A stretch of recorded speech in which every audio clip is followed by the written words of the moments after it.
नाट्याद्वारे उचलून श्रमिक महामुनीच्या गळ्यामध्ये टाकलेला आहे।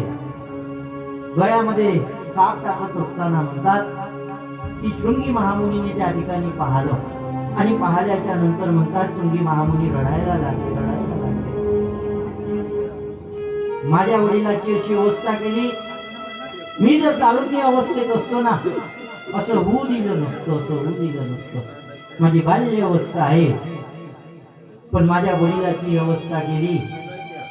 या राजाला मी सोडणार नाही मनामध्ये राग आहे, पण मात्र प्रतिकार करू शकत नाही। राजा एवढा मोठा प्रतिकार कसा करायचा, आपण बाल्य अवस्थेला आहोत। आणि म्हणतात की त्यावेळेस शृंगी महामुनीला क्रोध आला। क्रोध आल्याच्या नंतर शृंगी महामुनीने कौशिक नदीचं पाणी हातामध्ये घेतलं आणि घेऊन म्हणतात श्राप उच्चारायला लागले। हे जे दृश्य माझ्या वडिलाची ज्यांनी अवहेलना केलेली आहे त्या राजाला 7 दिवसामध्ये तक्षक साप येऊन दंश करणार आहे असं पाणी मंत्रित केलं आणि पाणी छिडकलेलं त्याच्यामध्ये छिडकलं असं म्हणतात। असं झाल्याच्या नंतर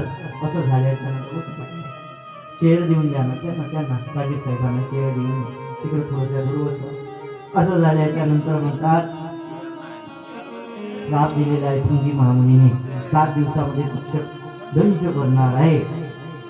श्रमिक महामुनीची समाधी उघडली। श्रमिक महामुनी समाधी उघडा। शृंगी इथं जवळ